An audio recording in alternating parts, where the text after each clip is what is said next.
E a gente continua nesse assunto, agora com mais uma reportagem da série produzida pela TV Justiça sobre os 15 anos da repercussão geral.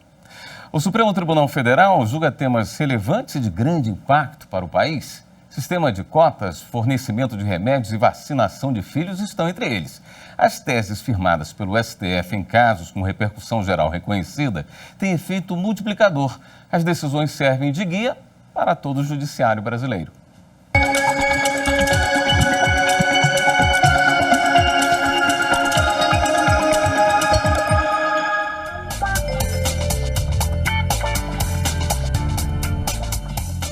Quem vê a dona Maíse tranquila, dirigindo pelas ruas de Brasília, não imagina o sufoco que ela já passou quando começou a trabalhar como motorista de Uber. Medo de represália dos taxistas, medo de represália dos próprios de insegurança do aplicativo, medo de tudo. Onde a gente parava, levava muita multa. Depois do projeto passar pelo Congresso, a Presidência da República regulamentou o transporte de passageiros por aplicativo em 2018. Mesmo assim, os protestos permaneceram e o caso foi parar na Justiça. O Supremo, ao analisar um recurso extraordinário em maio de 2019, fixou a tese de repercussão geral. A Corte decidiu que é inconstitucional a proibição ou restrição, por meio de lei municipal, do transporte individual de passageiro por motoristas cadastrados em aplicativos, por violação aos princípios da livre iniciativa e da livre concorrência. Imagine o alcance de uma decisão dessa. Segundo o último levantamento do IPEA, Instituto de Pesquisa Econômica Aplicada, cerca de 1.400.000 pessoas no Brasil trabalham para aplicativos de transporte de passageiros ou de mercadorias. Com a decisão do Supremo, a dona Maíse entendeu o sentido da repercussão geral. Uma grande vitória para a gente, né? E um respaldo para todos esses nossos motoristas, nossos parceiros. Estamos bastante felizes quanto a isso.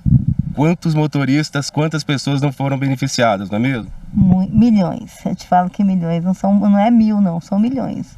As teses firmadas em recursos extraordinários com repercussão geral fixadas devem ser aplicadas a todos os processos semelhantes, que estavam suspensos, aguardando o julgamento do caso Paradigma. O Supremo decide várias questões relacionadas à questão previdenciária em sede de repercussão geral. A gente teve a desaposentação, não é? Recentemente iniciou o julgamento de questões relacionadas, por exemplo, questão tributária. São várias as questões que chegam tributárias no âmbito do STF. O Supremo decidiu incidência do ISS sobre software. Em casos de negativa de reconhecimento da repercussão geral em recursos extraordinários, as decisões são importantes para nortear os órgãos do Poder Judiciário e os operadores do direito, porque evidenciam os temas que não podem mais ser apreciados pelo STF. Entre os casos com repercussão geral reconhecida, de maior impacto em processos sobrestados no país, está o tema 810, fixado no julgamento do recurso extraordinário sobre a validade da correção monetária e dos juros de mora em condenações impostas à Fazenda Pública. Antes dessa regra, incidiam diversas leis e emendas com índices de correção distintos em processos contra a União. Com a implementação da tese, unificou-se um entendimento sobre o fator referencial. Outro tema relevante julgado pela Corte como constitucional em 2012 foi sobre o uso de ações afirmativas, como o sistema de reserva de vagas por cotas, por critério étnico-racial, na seleção para ingresso no ensino superior. Uma coisa é vedar a discriminação, outra coisa é implementar políticas que levem à integração social étnica do afrodescendente diante dessas ações afirmativas e principalmente dessa integração social acadêmica. O STF julgou um recurso extraordinário do governo de São Paulo, que alegou que não deveria fornecer medicamento à base de canabidiol a paciente com crises epilépticas. O Estado justificou falta de registro na Anvisa.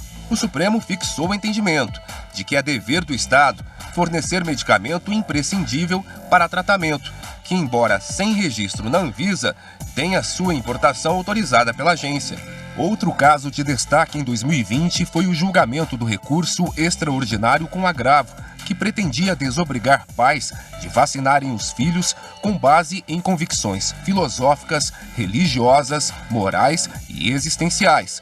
O relator foi o ministro Luiz Roberto Barroso. Por unanimidade, a Corte rejeitou o recurso. Por essas 3 razões que enunciei. 1. Porque é possível, em certos casos, e esse é um deles, proteger a pessoa humana contra si mesma, porque aqui o interesse da coletividade deve prevalecer, porque no fundo estamos falando do direito à vida e à saúde de cada pessoa individualmente. E por fim, a Constituição manda cuidar prioritariamente do interesse da criança. Em 2022, um caso de repercussão geral do ponto de vista jurídico foi o julgamento do recurso extraordinário sobre interceptações telefônicas, feitas pela Polícia e Ministério Público.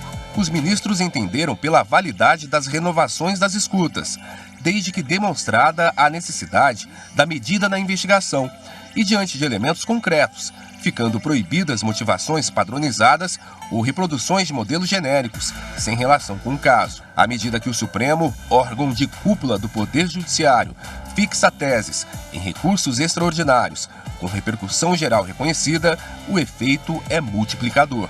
As decisões servem de guia para outros tribunais, como garantia da aplicação do princípio da segurança jurídica.